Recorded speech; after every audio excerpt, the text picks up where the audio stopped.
time for the King's Report for March 7th, 2018, the 9th year of Chungi, and the first month and the 20th day by the heavenly calendar. I'm Tim Eller, sitting in for the second king of Chungi, Hyung Moon, and I'm broadcasting from home today on my cell phone because it is snowing in northeast Pennsylvania, and the weather is such that we're not able to move around. We're kind of snowed in other words, and so just doing the best I can here with the equipment that I have.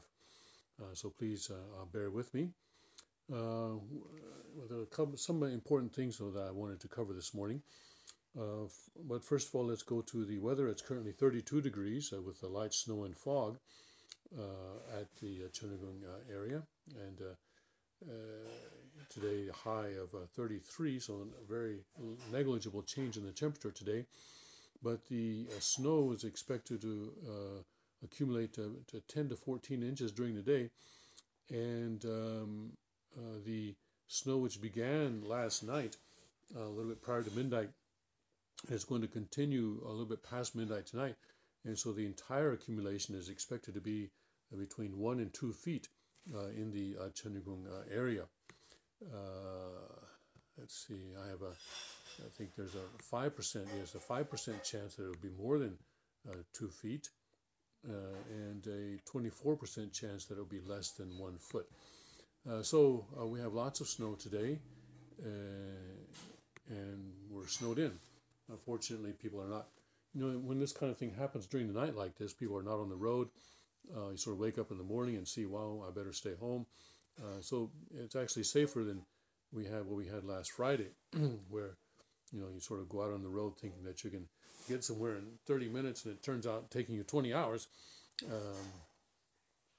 But anyway, that's what we have today. Tomorrow, 39 degrees, mostly cloudy and not as cold. And we will not have any snow. We'll have some sunshine maybe tomorrow. So maybe a little bit of melting tomorrow. And then Friday also going up to 39 degrees. Mostly cloudy, perhaps a bit of snow on Friday.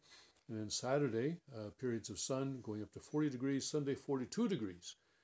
So we'll be going into a slight warming trend over the next few days.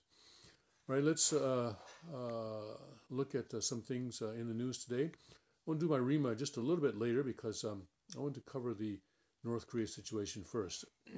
Something's happening which I think a lot of people are getting wrong, and I wanted to go through that. I want to go through with the New York Times story, which we briefly mentioned at the very end of yesterday's King's Report.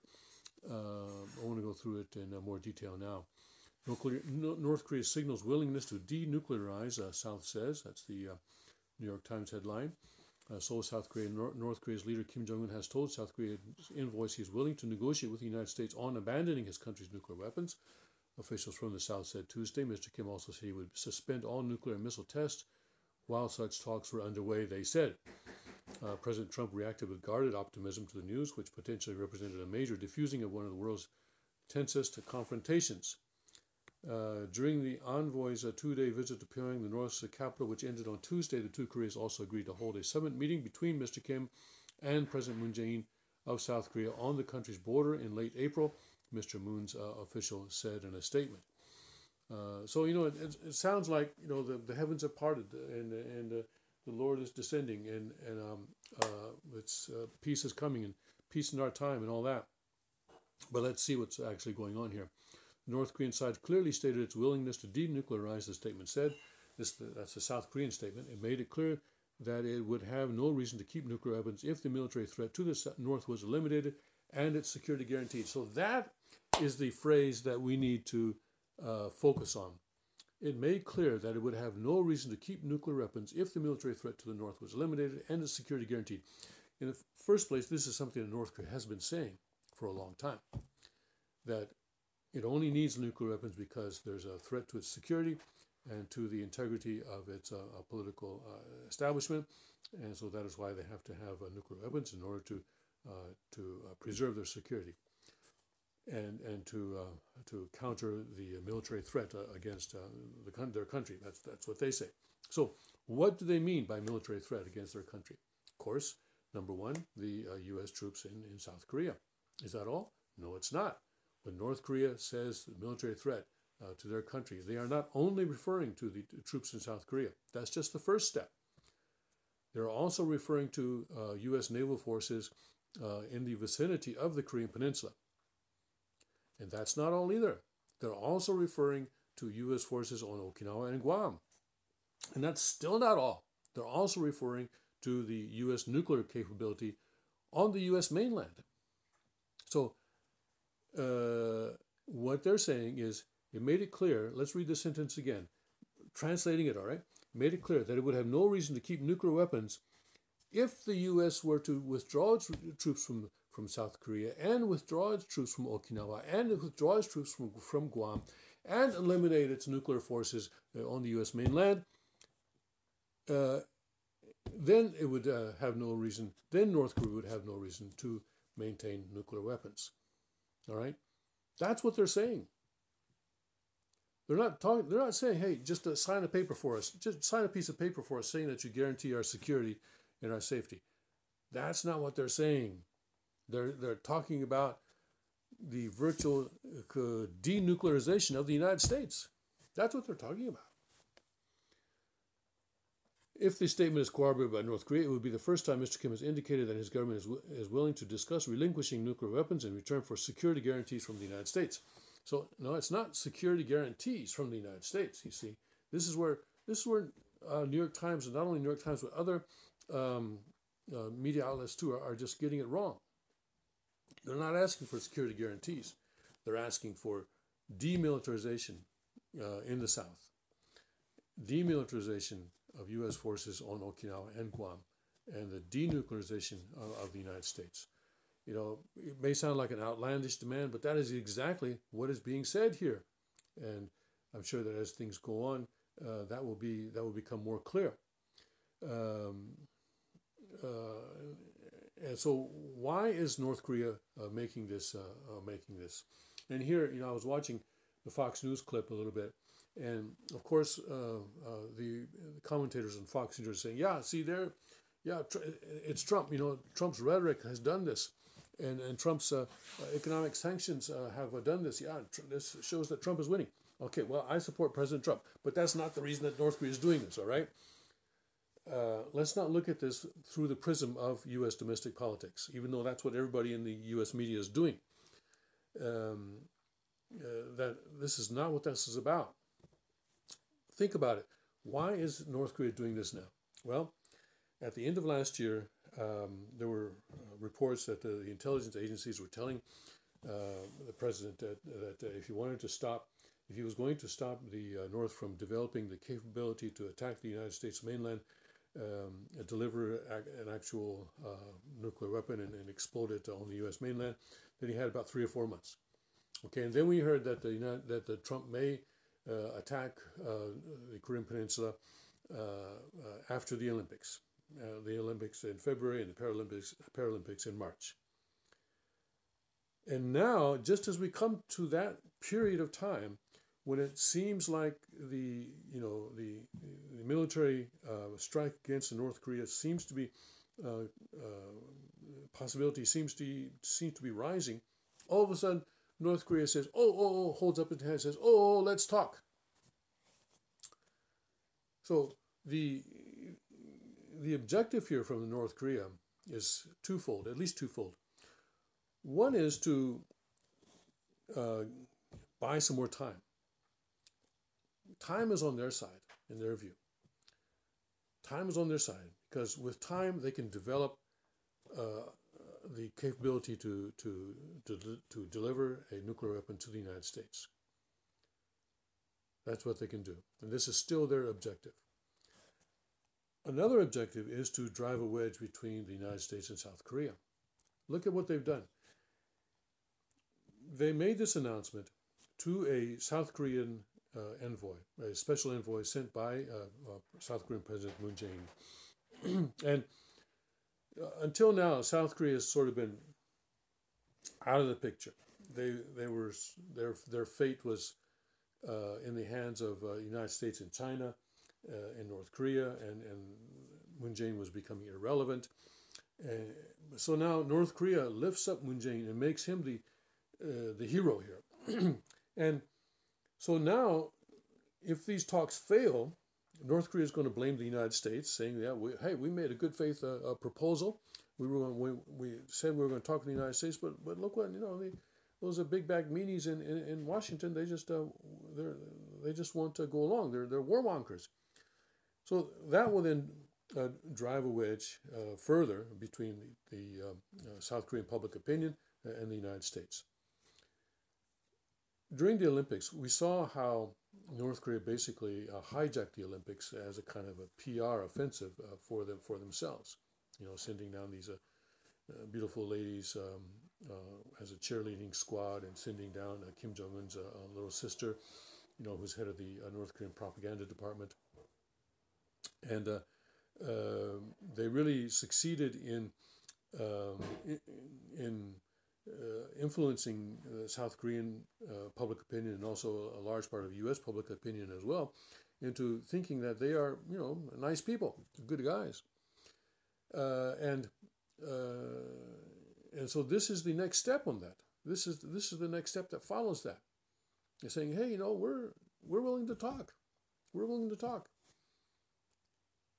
And now the ball is in the U.S. court. They put the ball in the U.S. court, and it's obvious that the United States is not going to be able to respond to this, or not going to be able to. Well, let me say that it's obvious that the talks will not come off. Right, the talks will not happen. That is a 100% guarantee. These talks are not going to happen. Right now, what the North Korean is saying is that Kim Jong-un will actually come across not the DMZ, all right, not the DMZ. I've seen some publications that I respect to get this wrong. He's not talking about coming south of the DMZ. He's talking about coming to the southern part of Panmunjom, to the you see, in Panmunjom is the place on the military demarcation line where South and North sometimes get together. And you have the joint security area there, and the military demarcation line goes through the middle, and North Korea has some buildings on their side of the Panmunjom complex, and the south side, South Korea has some buildings on their side of the Panmunjom complex. And what the North is saying is that Kim Jong-un will come across the military demarcation line, the MDL, right? Not the DMZ, the military demarcation line, into one of the buildings on the South Korean side of the Panmunjom complex. So they're still within the DMZ. They're just maybe, if I remember correctly, maybe a few hundred feet, I guess, into the South Korean side of the peninsula. A few hundred feet, and that's that's necessary to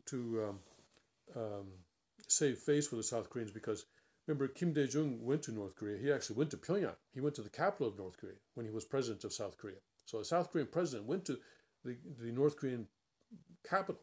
So now it's the Kim Jong-un's turn to come to Seoul. But he doesn't want to do that, though. He doesn't want to do that. He probably fears for his safety, etc. So he's not going to go to Seoul, but he'll come, a couple hundred feet across the military demarcation line. What was it, about a month ago or so, we saw a North Korean soldier running across the Panmunjom and being shot by his fellow North Korean soldiers as he was going across. Remember that video? He was trying to get across the military demarcation line, all right? And he finally did, but and some of I guess one of the North Korean soldiers actually chased him across the line, realized where he was, and then suddenly turned back. So that there's that for the most part it's invisible, but there is a line there. It's marked by some concrete risers, really only about an inch or two high in some places, but there is that line there. So Kim Jong-un is talking about coming across that line, but maybe a couple hundred feet, but he's still within the DMZ. But as I say, doesn't really matter where he's going to do it because it's not going to happen anyway. Because North Korea's conditions are going to be that that all threats, military threats to their regime be removed, starting with the U.S. forces in South Korea, then U.S. forces in Okinawa, then U.S. forces in Guam, then U.S. Nuclear capability on the U.S. mainland. And North Korea will not talk to the United States until all those conditions are met. This is what they're saying. It made it clear that it would have no reason to keep nuclear weapons if the military threat to the North was eliminated. See, that's what they mean by eliminated. They're not talking about a security guarantee. They're not talking about President Trump's signature on a piece of paper. No, not at all. It's not President Trump's rhetoric that has brought us here. It is not the UN sanctions. It is not the Japanese sanctions. It is not the U.S. sanctions. North Korea is doing this because they are pursuing their goals. If you think that North Korea is, a country that acts impetuously, you're wrong. They act in a very, very calculated manner, and this is their calculated. They are not negotiating. They are not coming to the table from a position of weakness. All right. If you know poker, they're not playing the 7-deuce. Or at least even if they're holding the 7-deuce, they're playing as if they have bullets, as if they have a pair of aces. So we need to understand that very clearly and understand that this is what North Korea is doing. We need to understand that these talks are not going to happen. North Korea is going to make sure that they do not happen. But they're going to make sure that when they don't happen, the United States is going to get blamed, and then the South Korean public opinion will blame the United States and will go against the United States, and that will make it more difficult for U.S. troops to remain in South Korea. So one way or another, North Korea will get what it wants, which is the withdrawal of U.S. troops from South Korea. And of course, China is behind this too. I'm sure North Korea has discussed this with China before announcing it. And China also wants U.S. troops withdrawn from South Korea because China already has North Korea as a virtual vassal state. They want South Korea too. And so to accomplish that, China needs to have U.S. forces withdrawn from the South. Of course, if Okinawa, of course, China wants Okinawa. China is already doing things to foment people in Okinawa to want to become independent from Japan. Okinawa has a long history, and for a long time, it was actually a kingdom on its own, separate from Japan, for a long time. And there's some pretty sad history, tragic history that happened between Okinawa and Japan. So there is a potential for Okinawa to want to become its own kingdom again. And if that happens, it will, of course, go into China's camp. So that would be very good for China as well. So anyway, for China, the important thing is to get the U.S. troops out of South Korea, and this would be a good way to do it. So, and you know what? Kissinger has talked about, Henry Kissinger has talked about how this kind of a thing would be good. He has said, well, why don't we, give up the idea of having one Korea? We'll tell the Chinese that if they will convince the North to denuclearize, then we will withdraw our forces from South Korea. Yeah, Henry Kissinger has said that. So that shows us there are people within the U.S. elite that would be amenable to this kind of a proposal from the North, even though they realize that this means the withdrawal of U.S. forces from South Korea, potentially also from Okinawa, potentially also from Guam, and potentially also weakening the U.S. nuclear strike force on the U.S. mainland. The elite are not at all against those kinds of things. So this is what we need to be very, very careful of, and Trump supporters need to be careful of. Don't just start shouting, hey, yeah, winning. Um, this is not Trump winning, all right. This is actually North Korea ratcheting up the crisis. They're playing a very, very dangerous game here. They are actually ratcheting up the crisis. Uh, and until now, the New York Times says North Korea has said its nuclear weapons were not for bargaining away. So New York Times is implying that now North Korea's stance has changed. Well, guess what? It has not. Because on the day after the South Korean government made this announcement, the North Korean newspaper, the Rodong Sinmun, the Workers' Daily, I guess they translate it, Rodong Sinmun published an article saying that don't touch our nuclear weapons, that we're not going to be eliminating our nuclear weapons. This is what the Rodong Sinmun said the day after South Korea said this. So, North Korea's fundamental position has not changed. Okay? They're not going to give up their nuclear weapons. Quoting now, the North expressed its willingness to hold a heartfelt dialogue with the United States on the issues of denuclearization and normalizing relations with the United States, the statement said. It made it clear that while dialogue is continuing, it will not attempt any strategic provocations such as nuclear and ballistic missile tests. Again, putting out these sweet nothings for the sake of, this is for the consumption by the South Korean public and also by the U.S. public as well. And right now the Democrats are not saying very much about this statement, and I don't blame them because this actually is good for them, because when this fails, they can blame Trump. When these talks fail, and that's the Democrat strategy. The Democrat strategy is the same as the North Korean strategy. So we can expect that to happen. On Twitter, Mr. Trump, who has veered from bellicose threats against Mr. Kim to offers to sit down with him, welcomed what he called, quote, possible progress, unquote, with the North.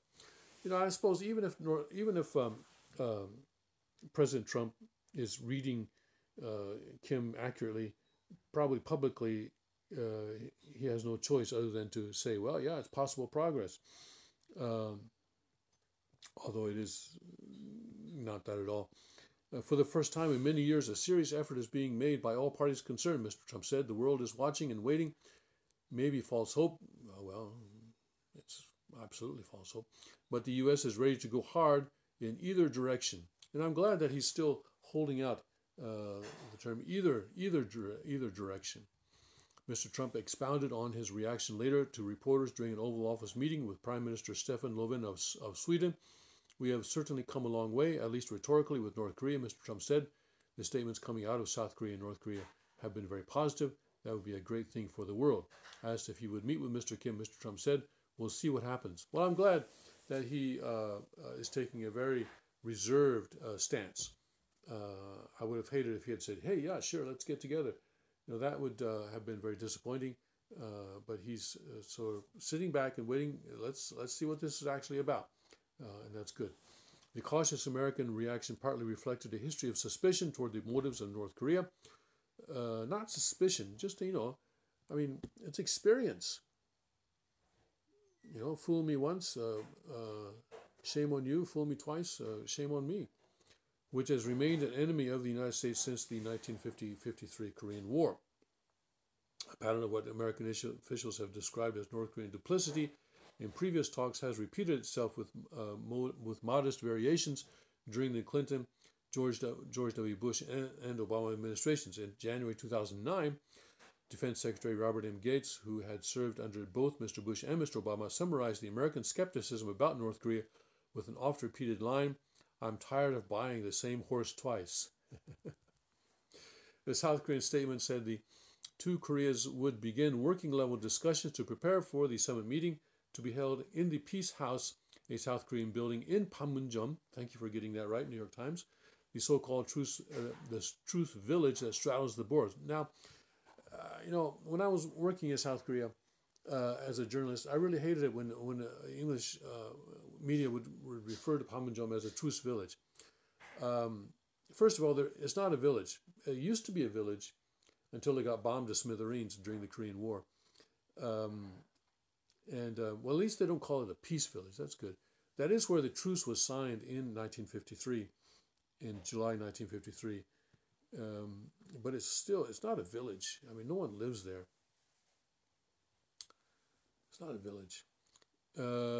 Used to be a village. It's what, so Panmunjom is actually the name of the village that used to exist there, but there's no village there now. It's a peace. It's a truce. You can call it truce campus or truce area. Anyway, it's something other than a village. Before Mr. Kim and Mr. Moon meet, the countries will install for the first time a hotline by which the leaders can talk on the phone directly, the statement said. So now Moon Jae-in is going to be taking is going to taking instructions directly from Kim Jong-un. Wow, yeah, well, progress. Well, that's not progress. That's worse. Kim Jong-un's going to call up Moon Jae-in and say, hey, you got to do this, you got to do that. And Moon Jae-in's going to say, yes, sir. That's what that hotline's going to be for. The statement gave no indication that North Korea would start dismantling nuclear or missile programs anytime soon. Of course not. Nonetheless, the reported agreements represented a major progress in Mr. Moon's efforts to improve relations with North Korea. And no, they don't. Well, they do represent major progress in Mr. Moon's effort to become relevant in the Korean question again. That major progress was made by Mr. Moon in that way, yes, to become relevant again. Those efforts advanced considerably during the recent Winter Olympics in Pyeongchang, South Korea, to which Mr. Kim sent athletes, entertainers, and political delegations that included his sister. The South Korean envoys who returned from North Korea on Tuesday, Mr. Moon's National Security Advisor Chung Eui-young and the Director of South Korea's National Intelligence Service Seo-hun, are expected to be dispatched to Washington this week to brief the Trump administration on their discussions with Mr. Kim. Yeah, okay. So, boy, I wish I could be a fly on the wall of those discussions in Washington. But South Koreans are going to come and say, I can probably write the script right now. South Koreans are going to come and they're going to say, oh, Mr. Trump, we've got this opportunity to have peace on the Korean Peninsula. Please don't lose this opportunity. Please agree to the North Korea's demands. Please withdraw your forces from South Korea, etc., and put the Trump administration in a difficult position. So the U.S. question is how to make it appear that we are going along with this while we arrange for the North Korea's duplicity to come to light. Because that duplicity has to come to light, has to become obvious to everyone. Otherwise, the United States could become isolated on the Korean Peninsula, and Korean public opinion may force U.S. forces to withdraw from the south. Excuse me. Let me take a break right now. I'll be back in just a minute.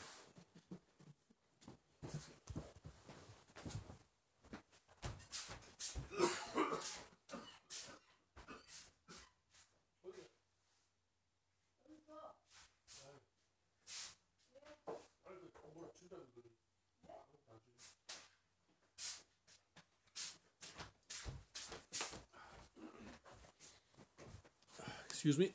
Okay, I'm back. All right. Let's see. Mr. Chung told reporters in Seoul, the South Korean capital, that Mr. Kim had been unexpectedly flexible. He said the delegation had expected him to insist that South Korea and the United States not to hold their annual joint military exercises, which were suspended for the Olympics. Kim Jong-un simply said he could understand why the joint exercises must resume in April on the same scale as before, Mr. Chung said, but he said he expected them to be readjusted if the situation on the Korean Peninsula stabilizes in the future. Yeah. We'll see.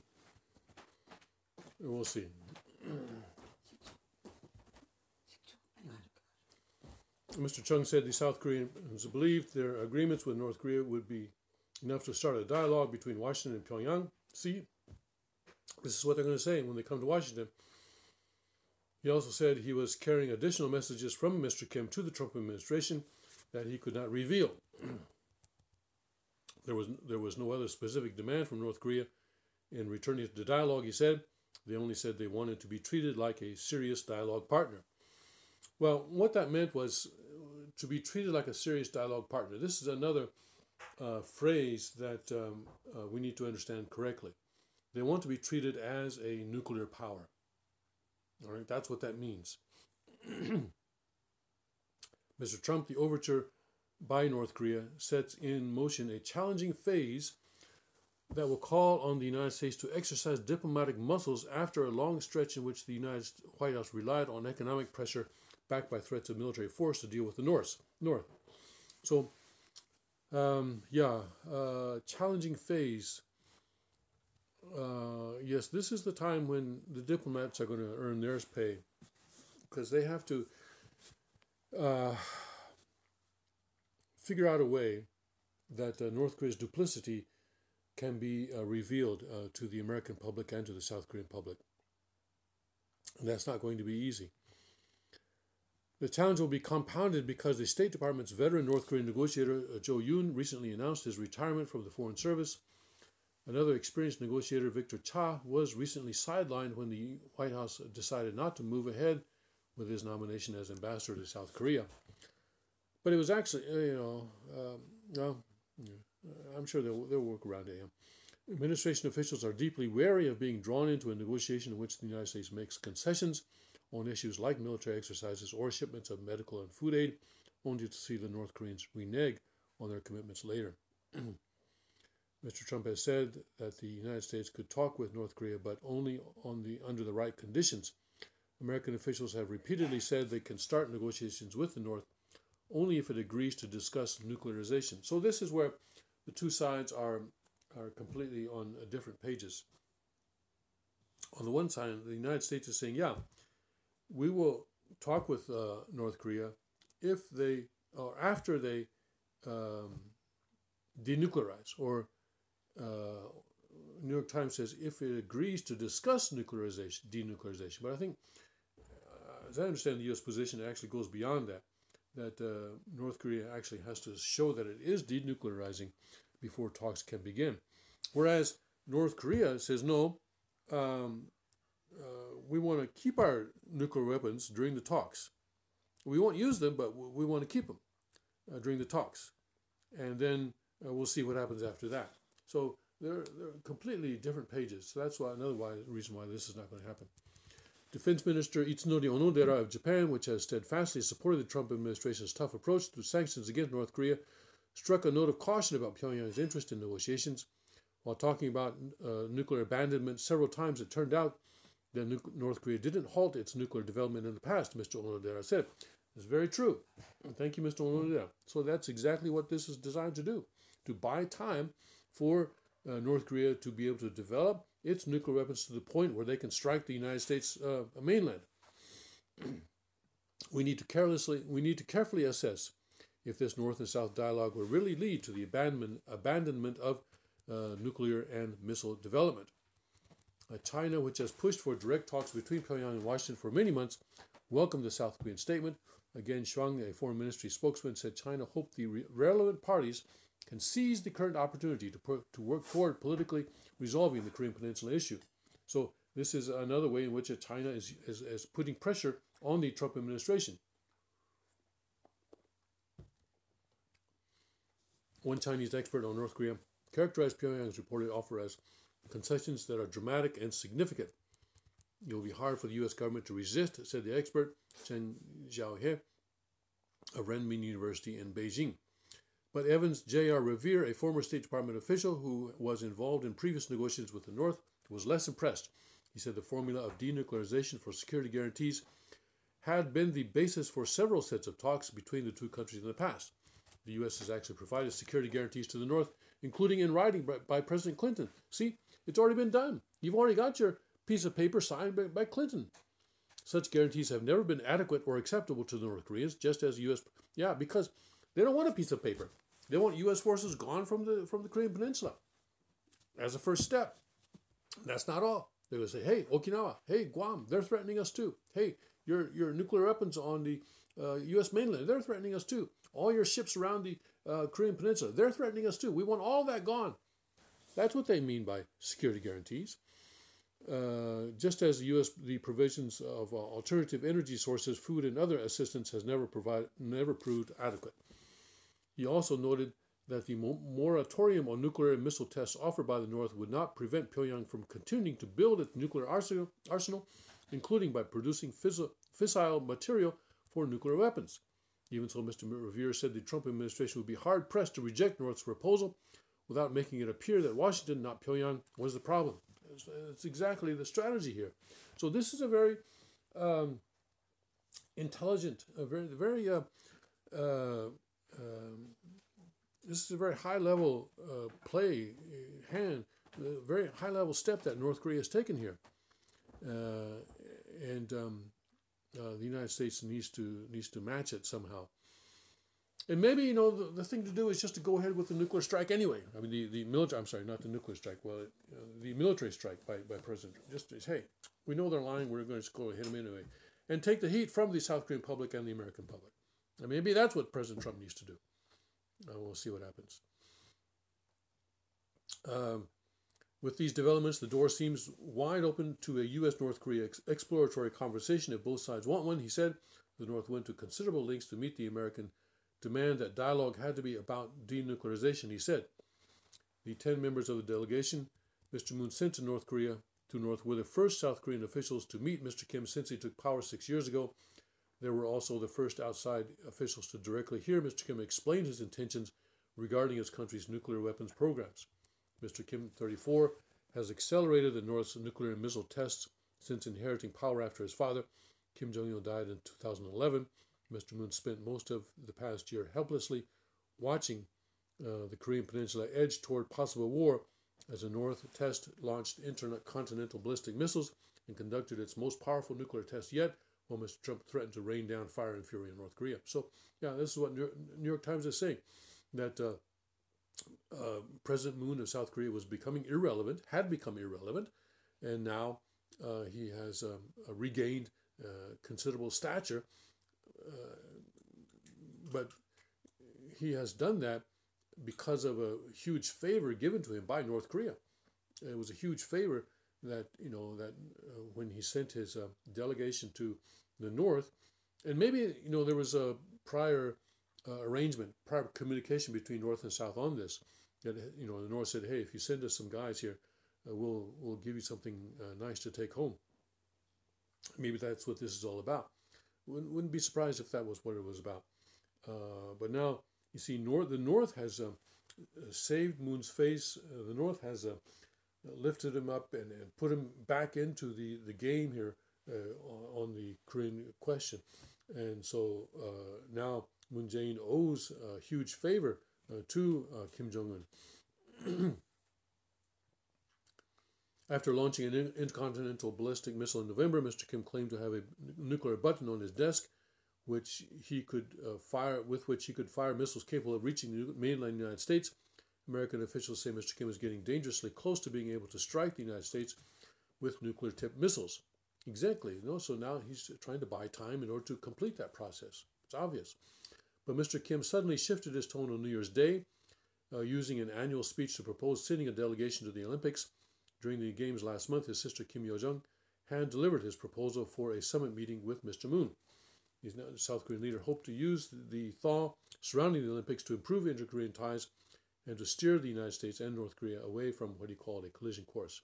Analysts say Mr. Kim's sudden overture for dialogue is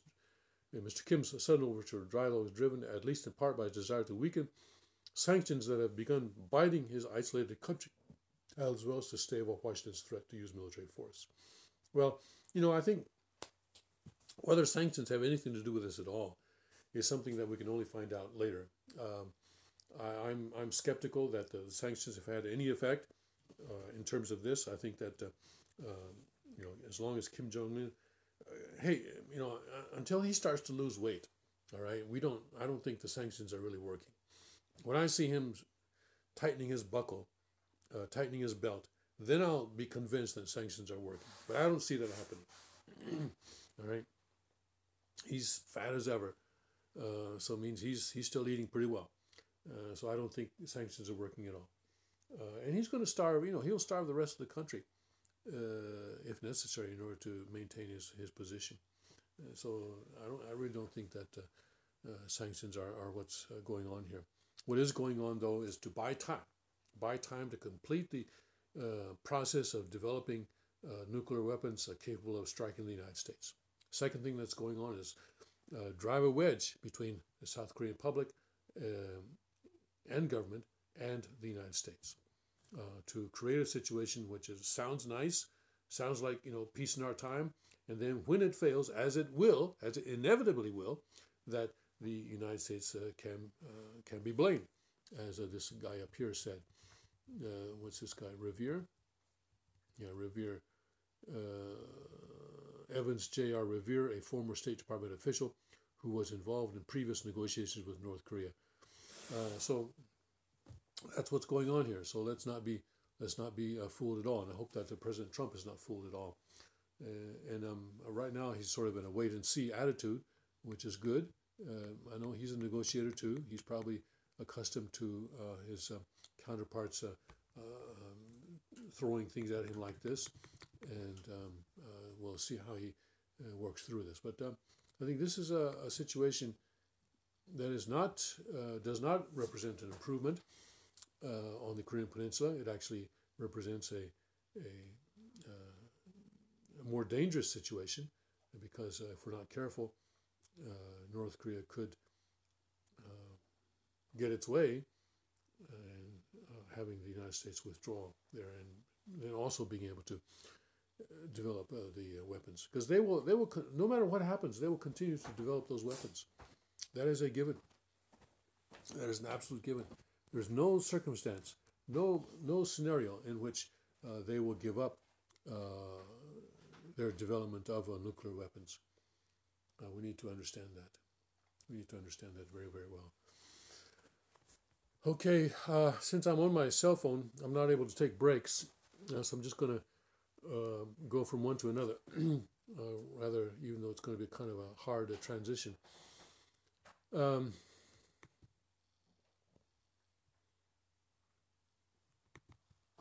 Fox News, somebody say, "Oh, look, Trump's North Korean sanctions are working." Yeah, it's very dangerous. Very, very dangerous to look at this through the prism of U.S. domestic politics. That's the wrong way to look at this. Let's go to our Rima this morning. I want to go to Acts chapter 7, verses 54 and following. And this is about the death of Stephen. Beginning in verse 54, when they heard these things, they were cut to the heart, and they gnashed on them with their teeth. But he, being full of the Holy Ghost, looked up steadfastly into heaven, and saw the glory of God, and Jesus standing on the right hand of God. And he said, "Behold, I see the heavens opened, and the Son of Man standing on the right hand of God." Then they cried out with a loud voice, and stopped their ears, and ran upon him with one accord, and cast him out of the city, and stoned him. And the witnesses laid down their clothes at a young man's feet, whose name was Saul. And they stoned Stephen, calling upon God, and saying, "Lord Jesus, receive my spirit." And he kneeled down and cried with a loud voice, "Lord, lay not this sin to their charge." And when he had said this, he fell asleep. So this was the martyrdom of Stephen, described in Acts chapter 7, verses 54 to 60. During the Korean broadcast this morning, my wife made an interesting point that when Peter spoke, when he gave a sermon after Pentecost, 3,000 people were converted and gave their life to Jesus. When Stephen gave a sermon, as he does in the earlier verses of this chapter, he got himself killed. And so she said that probably indicates the difference in character or approach of the two men. Stephen spoke very directly. He was uncompromising. He gave people fire and fury, I guess, and really got them angry and upset to the extent that they actually took him out and stoned him to death, put him to death. But it seems though that with Stephen's martyrdom, though, that this may have been the catalyst for the beginning of the expansion of the evangelism effort.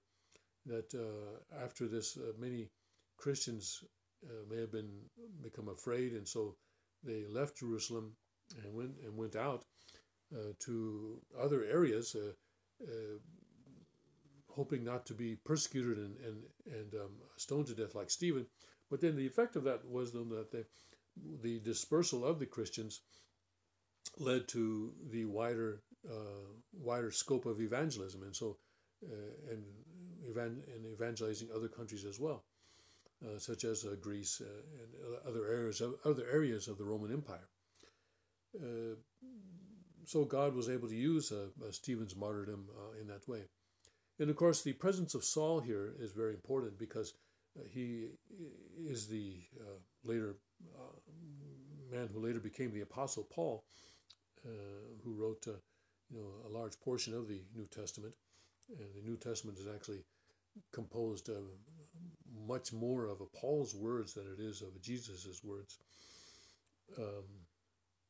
But Saul was a young man who witnessed the martyrdom of Stephen, and he actually was sort of watching people's coats. He was not actually throwing stones, but it seems here, but he was actually watching the people's coats, who were the people who were throwing stones at Stephen and executing Stephen.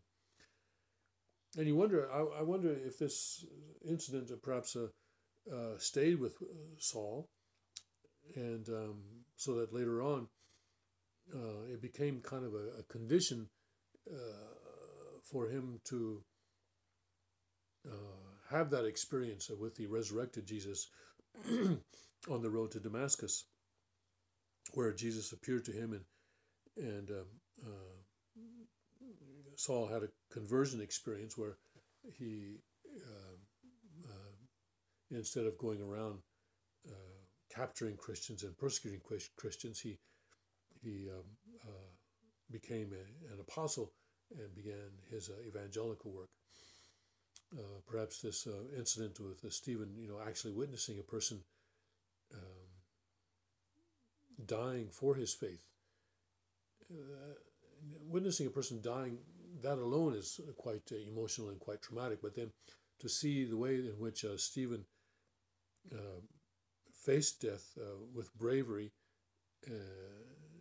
with gratitude, and praying for his murderers, as Jesus did on the cross, that must have had some kind of an effect on this young man, Saul, which I think later on led to his conversion.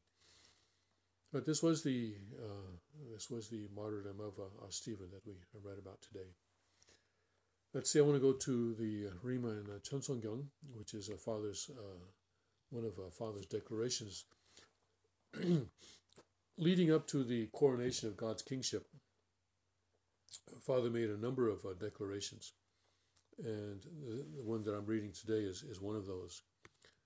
This was the seventh declaration, declaration of the cosmic Sasajor. Sa, of course, means four, and so Sasajor means the 4-4 day. The complete liberation for the cosmic expansion of the true blessing and the rooting out of the satanic blood lineage is the official name of this. This was on January 8th, 1999. And these words were spoken at Punta del Este, Uruguay. We need to achieve mind-body unity, husband and wife unity, and parent-child unity. Thus, you must create an absolute family. This is the second part of the Jardim Declaration, which connects with the third and fourth, and finally the declaration of Sasajor. Adam's family failed to perfect the four-position foundation and firmly establish itself. It naturally followed that their sons and daughters also failed to firmly settle. Therefore, after passing this Hasajar, you need to come to Jardim and receive family training and return to the path that leads to heaven. The Old Testament age required the offering of creation as sacrifices of unity. By the way, I'm on page 1605 in this electronic version that I have. The Old Testament age required the offering of creation as sacrifices of unity. The New Testament age required the offering of the Son as the sacrifice of unity. And now the completed Testament age, what is required is the offering of the unified parents as a sacrifice. Only then can liberation and unity be declared in this world of resentment. You should know that at this time God is overflowing with blessing to bestow on us. Nevertheless, needless to say, the wider the water pipes are, the more water can flow through them. And similarly, depending on how much you offer devotion, prayer, and effort, the pipelines of victory connecting you to the spirit world will be installed. So taking this into consideration, give everything you have in order to offer devotions and prayers, and may you come out victors, not losers, in the end. All right? I want to thank you. Thanks to Father. Give our thanks to Father for these wonderful words this morning. Father talks here about the rooting out of satanic blood lineage. This was really Father's emphasis during his lifetime, and it was for this purpose that he created Blessed Families, beginning in 1960 with the 36 couples, and leading all the way to the last blessing the large blessing that he performed was in March of 2012. And then he passed on that authority to his son, Hyung, the second king of Cheongguk, and that tradition has been continuing on until we had our recent blessing on February 28th, and there will be, of course, more blessings in the future, I'm sure. And this has all been about rooting out Satan's blood lineage. In the process of changing blood lineage in the Unification Church, we have three major stages. There are more minor, but there are three major stages. The first is the taking of the holy wine through the holy wine ceremony. And then the second is the holy blessing, and the third is after a 40-day separation, the third is the 3-day ceremony. And this is how Satan's blood lineage is rooted out, one person, one couple at a time in the world. Now, what happened in 2013 with the Han mother was that Satan attempted to take back all those families that had been taken away from him, all those people, all those couples. And he succeeded to a very great extent. I would say almost all of blessed families were returned to Satan's blood lineage. You know, we've been finding people, especially in South America, it seems, where people are saying, what? Foundation Day 2013? What was that all about? We never heard of that. Our leaders didn't tell us about that. So that's kind of interesting. But anyway, so people who didn't hear about that, somehow the news didn't get to them, they were actually lucky, because those who participated in 2013 were taken back into Satan's lineage. And so now we're in the process, centering on the second king, of regaining and rebuilding what Father accomplished during his lifetime. And it's going to be a long process. Well, I don't know, maybe it's a short process, but it's a process that God has to take us through. There's been a war between Satan's lineage and God's lineage.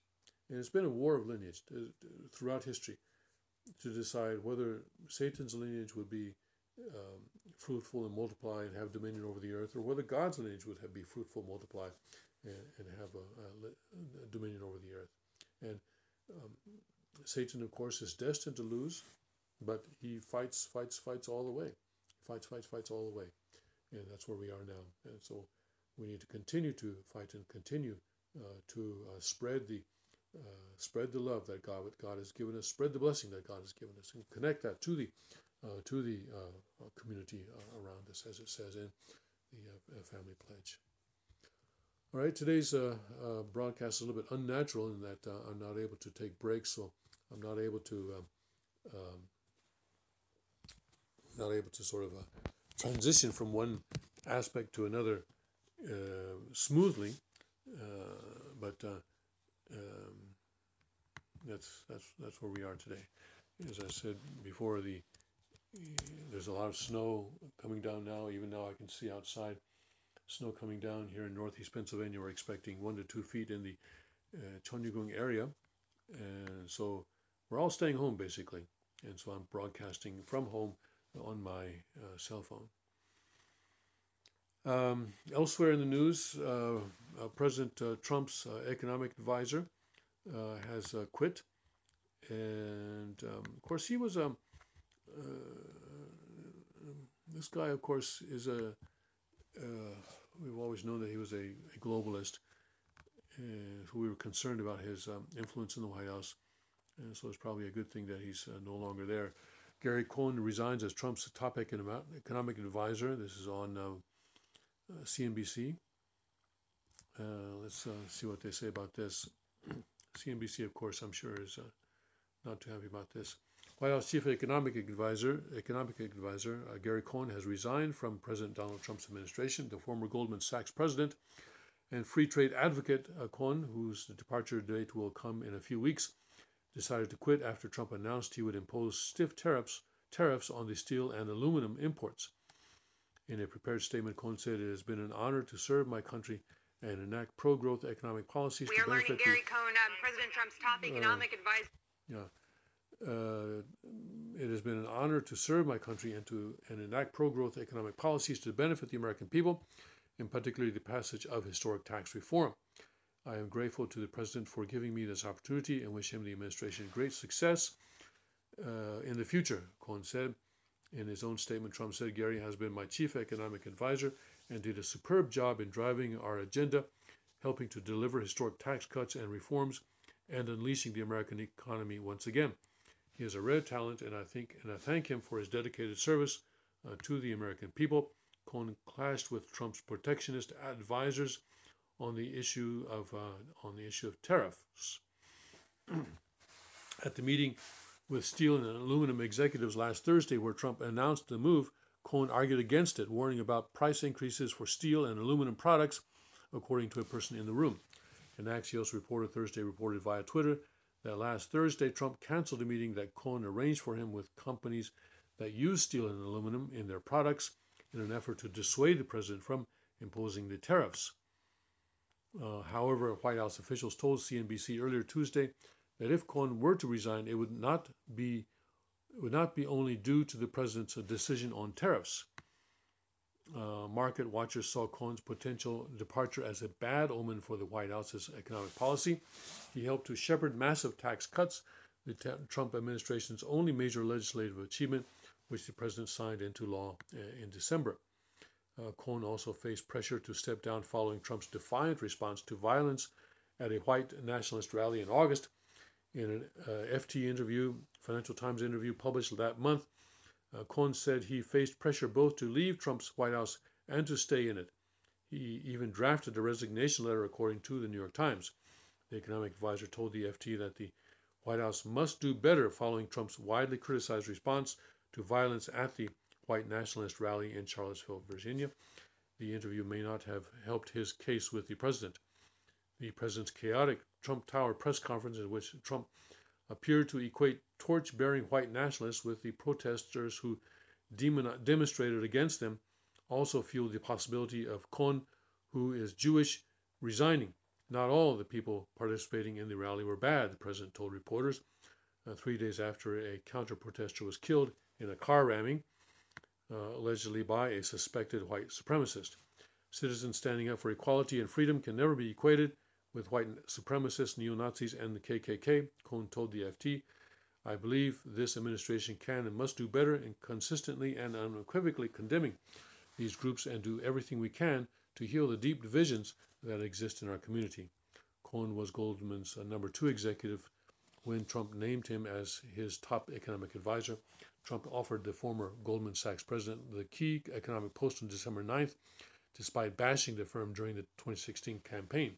Cohn has also had been seen as a possible chairman of the Federal Reserve. So Gary Cohn, going back to the private sector, we'll see where he turns up next, but I'm sure he will certainly turn up somewhere. So the stock market doesn't really like this too much. Probably expect that. Let's see how bad it is. U.S. stock futures point to sharply lower opening after Wall Street friendly Cohn resigns. Dow Jones Industrial Average futures indicated an open of more than 300 points lower. Industrials stock Caterpillar and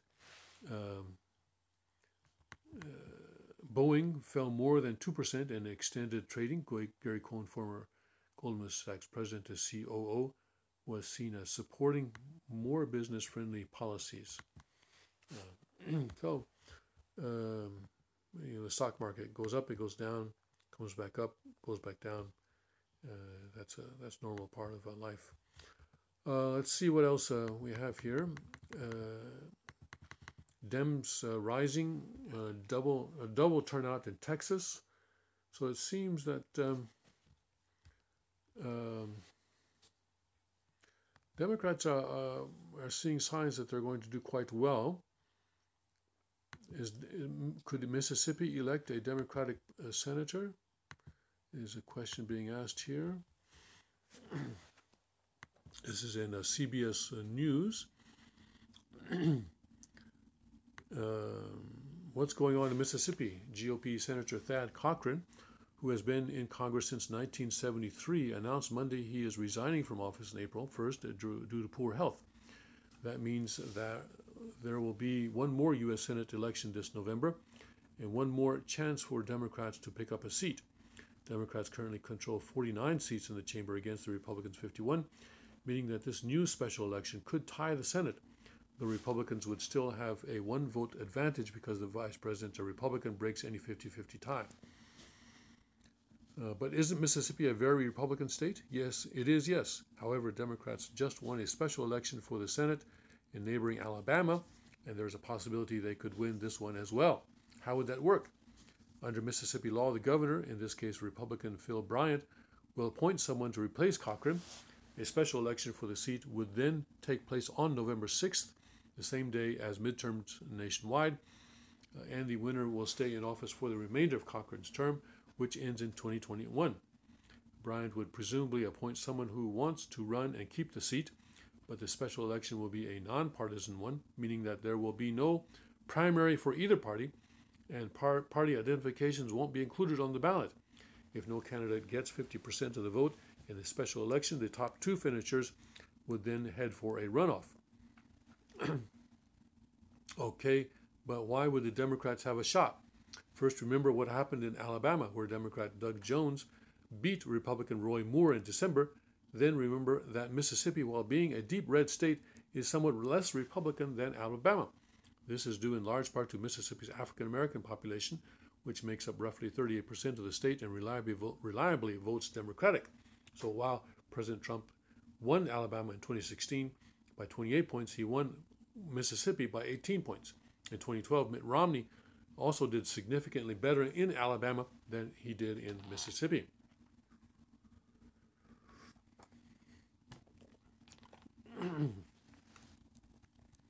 That still seems like it would be tough for Democrats, right? Yes, but there's a scenario where a Democrat makes it to the special election runoff and faces off against a colorful and extremely conservative Republican state senator named Chris McDaniel. Well, all right, let's wait and see how these things unfold. But anyway, people in Mississippi need to make sure that President Trump was able to keep his majority in the Senate by electing a Republican. Dems rising, double turnout in Texas. So this is in the primary elections in Texas. The Democrats see that their people are coming out in droves. Usually, midterm elections are not so popular. People don't vote in them so as often as they would for a presidential election. But this year's different, I guess. Texas Democrats on Tuesday more than doubled their primary election turnout from 4 years ago, providing the party with a modest boost as it looks to take on the GOP in the conservative state during this year's midterms. So, people who are hoping for a Democratic victory in November are finding some reasons for hope.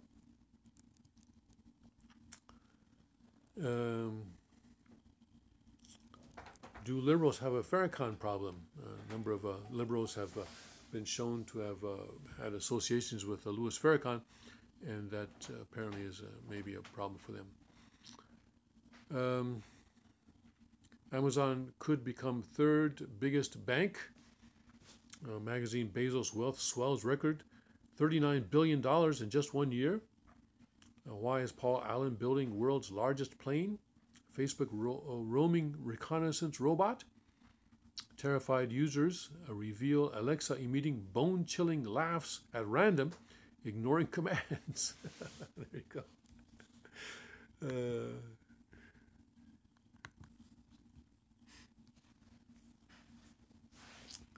I don't have one of these, and I think it's kind of creepy anyway.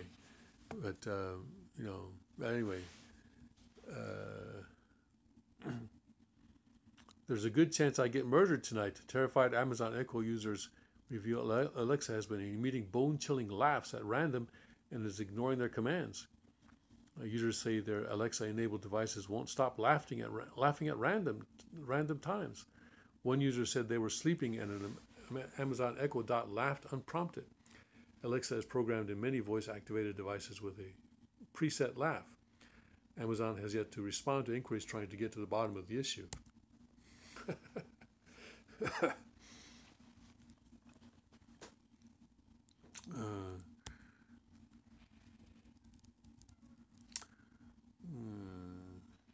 But so it's Amazon has yet to respond. From now on, for now, more and more users say they're sleeping with one eye open next to their Alexa-enabled devices. Maybe you would have a gun next to your bed. I don't know.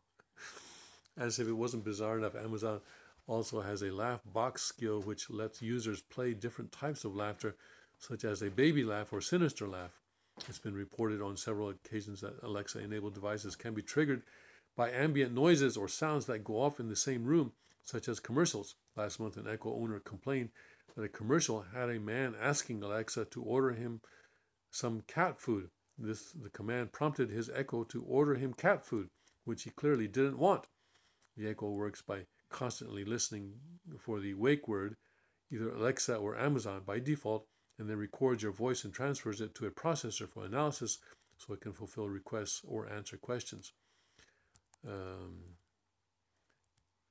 It can be used for a wide range of tasks, including ordering groceries or a takeaway online, giving a weather report, ordering an Uber taxi, announcing the latest football scores, and playing music or podcasts.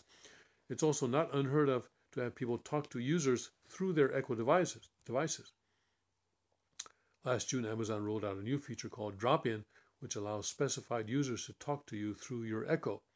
For users who own multiple Echo devices, the drop-in feature enables them to use it as intercom system. All right. Well, yeah. Another reason for not having that in my house. Let's see. Saudi Arabia bans dancing at pop concert. Cops a man wanted to eat child. Judge man's truck is home, can't be impounded.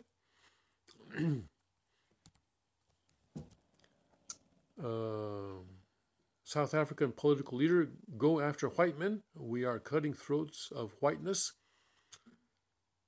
Let's see, Harvard professor retiring after harassment allegations. Mad women, angry sisterhood taking over a small screen. Crisis in male fertility baffles scientists. Prostate screening do more harm than good. Top reps demand special counsel to investigate spying abuses. Emirate advisor cooperating with Mueller. ISIS-inspired teen tries to detonate bomb at Utah high school. What happened when they did it at Utah? Let's see. Utah is one of the states where in many of their school districts, teachers are allowed to be armed. So let's see what happened to this teen when he tried to do something. Police said a homemade explosive device was the item discovered in a backpack at Pineview High School Monday that forced the evacuation of the school. Police said if the device had detonated, it would have caused significant injury or death. Police have a suspect in custody. A warrant served at the home of a male juvenile found materials consistent with the materials used to build the device. Police also said the suspect had been researching information and expressing interest in ISIS and promoting the organization. The boy has not been identified, but police said he was attending a class at Pineview. So, I guess we better ban the bomb, huh? Ban bombs, ban, homemade explosive devices. Yeah, it's not enough to ban AR-15s, because obviously the people who want to do bad are going to find other ways to do it. So we've got to ban the homemade explosive devices. The suspect was arrested and faces charge of manufacture, possession, sale, use, or attempted use of a weapon of mass destruction. More charges may be pending, according to police. It was determined that if the device had detonated, it would have caused significant injury or death. The device was disarmed and the suspect identified. They're repeating themselves here. All right, so this is a television station in Salt Lake City that's reporting this. Yeah, that was a close call. Really, I'm not sure how that was discovered and how that was averted, but whoever did that is a hero. Winter storm set to batter northeast with heavy snow. I can tell you that by looking out the window. I can see the snow coming down quite a good clip right now. And we'll stay here in the home while that's falling. And tomorrow should be a better day. Let's see what's going on Breitbart. Defiant Jerry Brown, Kamala Harris, Javier Becerra slam bully Jeff Sessions. Sessions punches back DOJ to sue California to strike down sanctuary law as unconstitutional. McCain associate wanted senator to confront Trump with P dossier, make him resign.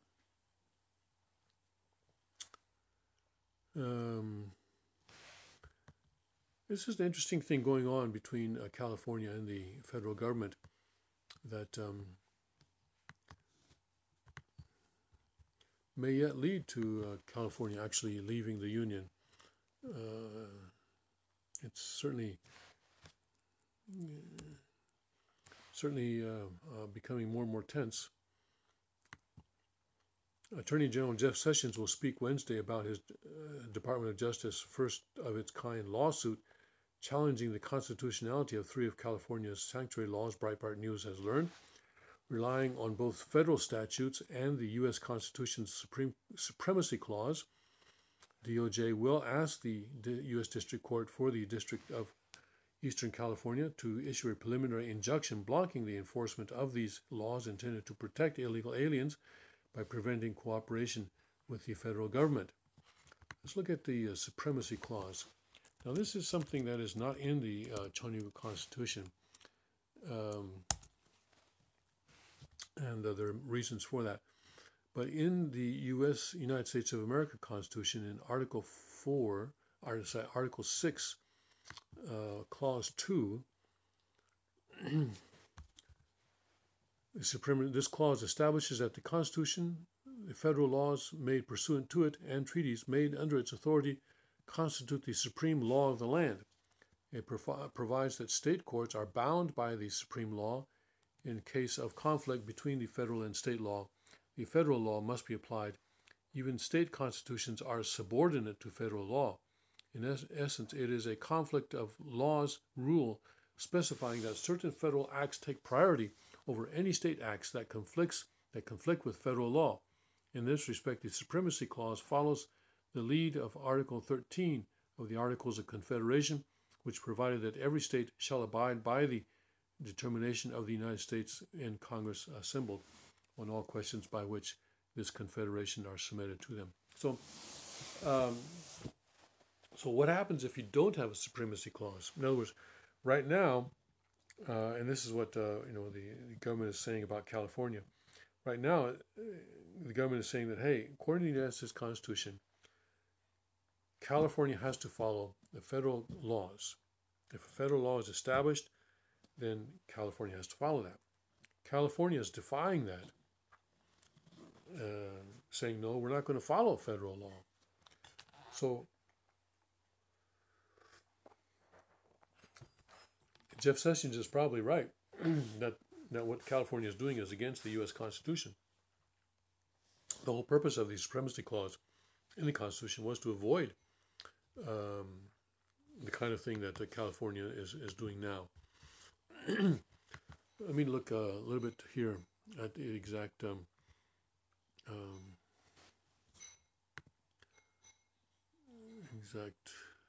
language.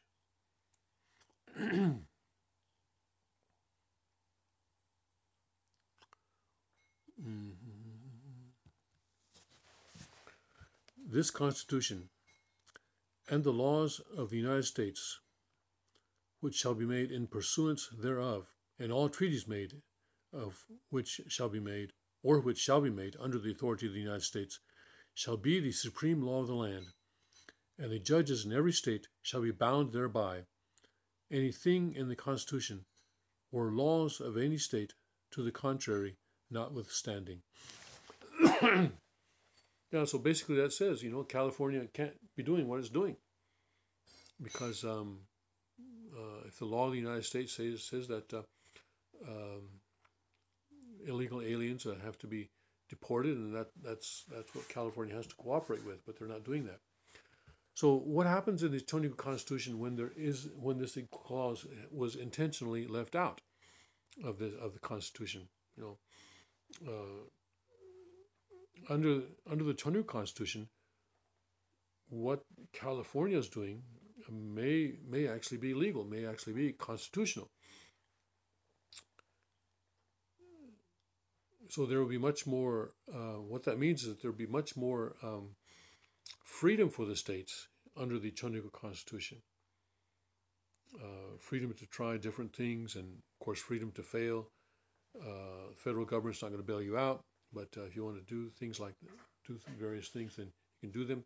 If you want to declare yourself a sanctuary state, you can do that, and then become a magnet for illegal aliens, and see how that works out for you. All that's possible under the Tony Constitution.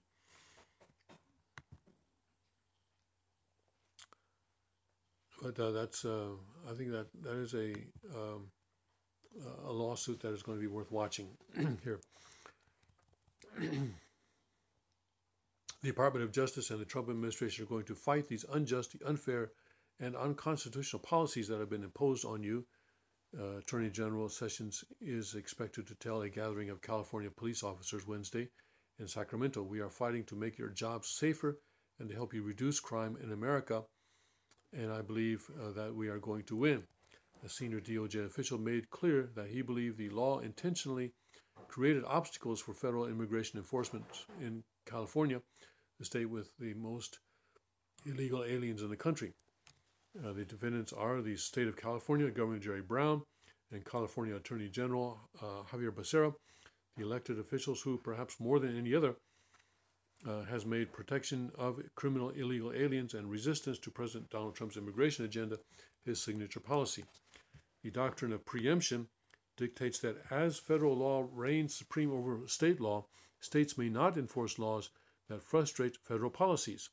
It has a long history dating back nearly to the dawn of the Republic with the 1819 McCulloch versus Maryland.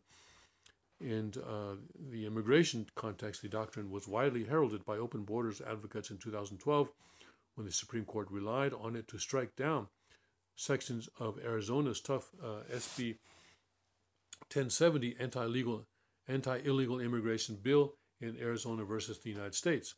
The legal shoe is on the other foot now as the Trump administration seeks to have California's leading-edge sanctuary laws overturned in a similar theory.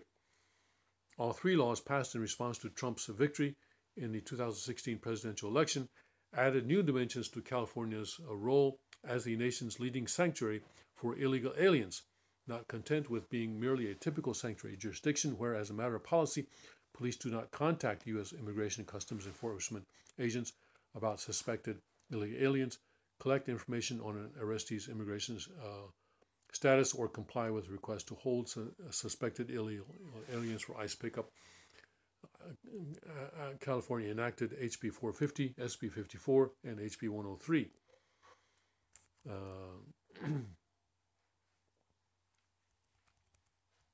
So that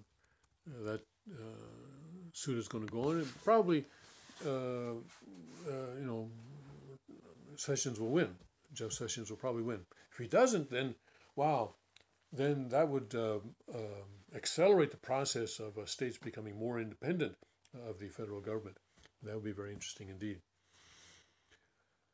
Let's see. Wildlife groups fear what comes next on elephant trophies.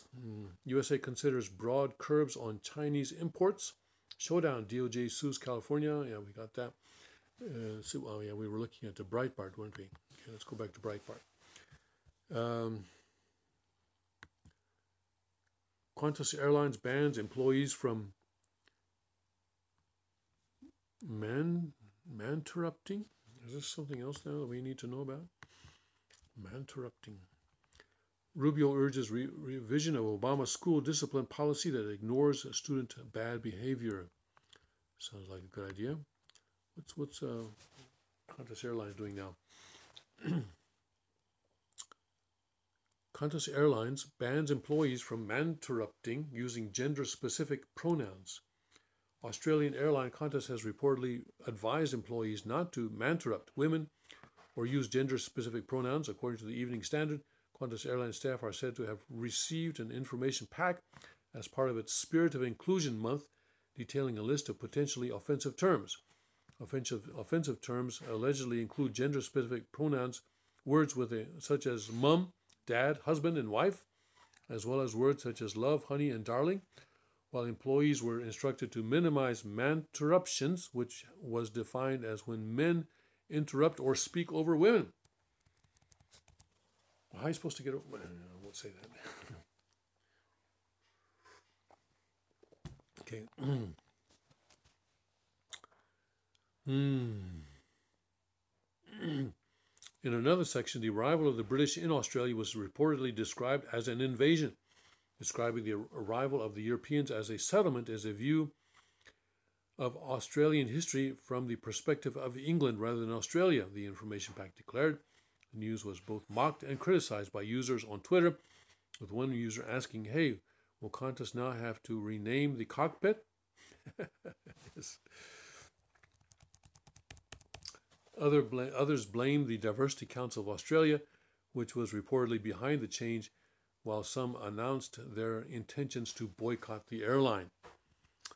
Well, yeah, things are getting crazier and crazier. All right, porn star sues Trump over non-disclosure agreement. Wall Street leader wants CEOs to save economic system by raising wages. Sharp Power, how China got an American fired for liking a tweet.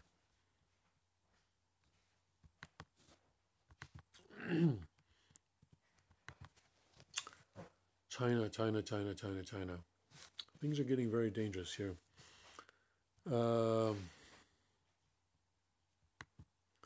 More details about the American employee of Marriott International who lost his job for violating China's authoritarian speech codes are coming to light.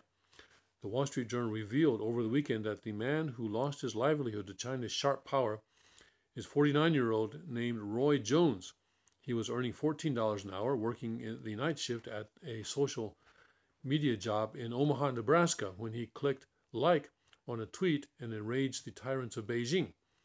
The tweet in question came from a group called Friends of Tibet, which the Chinese government considers an unacceptable Tibetan separatist group.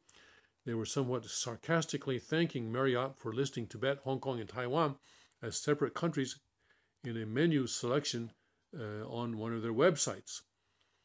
China launched a crackdown against the international companies perceived as threatening its territorial claims by treating semi-autonomous and disputed areas as if they were independent countries, even if it was done in the most offhand and careless manner. Marriott was targeted for the very same website menu that pleased the Friends of Tibet. Jones using Marriott Twitter's account to like the Friends of Tibet tweet was seen as a further insult. The Chinese government took punitive actions against Marriott by essentially shutting down reservations at its 300 hotels in China for a week. Marriott made fulsome apologies and promised to change the whole website that referred to Tibet and other areas as separate countries. The most alarming twist in the story is that Chinese authorities ordered Marriott to seriously deal with the person responsible. The hotel chain obeyed by completely shutting down its social media account for a week, all of them, not just its accounts in China, and ultimately causing Jones to lose his job. Jones said he did not understand the geopolitical context of the tweet he liked, and there were no company policies in place to guide him.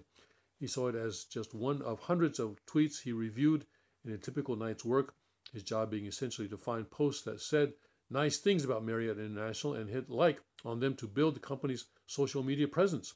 I was completely unaware of what was going on. We were never trained in any of these social graces when it came to dealing with China.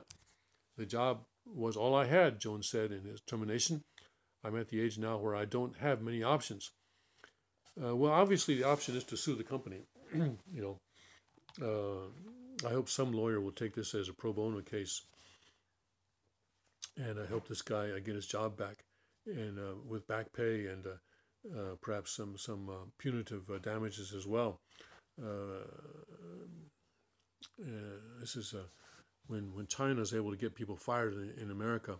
This is a serious situation. We see that already things have gone way too far. Swedish Prime Minister admits migration organized crime challenges, but denies no-go zones. Exclusive Sweden Democrats refute PM's no-go zone denial as fake news. So not going back and forth there. Nashville Dem Mayor Megan Barry resigns after pleading guilty to a felony. Let's look at some more interesting things here. Transgender activists forced gay activists to revamp anti-heterosexuality TV show. CBS pilot, white dad widowed after cop kills his black husband. Noti, Oscar's idea of inclusion and diversity does not include Middle America. Kimmeltek's bait, triggered by Trump's lowest rated Oscars tweet. Hotel union activists shout down Danny Glover doing Airbnb rally. You used to be on the right side. Delingpole Michael Bloomberg joins Leonardo DiCaprio and Angry Birds Red as in the UN climate envoy. All right, so we're about coming to the end of our broadcast today. Saudi Crown Prince visits Christian cathedral in Egypt, meets with Coptic Pope. So Saudi Arabia, this Crown Prince is making every effort, it seems, to try and change the image of Saudi Arabia. We'll see how much he actually changes the substance of Saudi Arabia. But so the substance is that they are believing in a religion that was founded by a pedophile and whose message was spread by violence. So that foundation cannot be changed. All right. Newsweek structural changes amid turmoil. Newsweek, used to read that magazine, but no longer. Okay, so that about brings us to the end of today's broadcast. We thank you, everyone, for joining us this morning. Apologies for the sort of ad hoc appearance today, but we have a lot of snow falling. We couldn't go to the church. Tech team couldn't get to the church, so just doing the best I can for my home. And hope you enjoy the view of my ceiling. This is the best that I could do in terms of arranging the camera. Thank you very much for joining us joining me today, and we'll see you tomorrow. Tomorrow is Thursday, so the King will be doing his regular broadcast at 5 a.m. to 8 p.m., 5 a.m. to 8 a.m. We'll see you then. Thank you for joining us, and Godspeed, God bless, Godspeed, and may His kingdom come.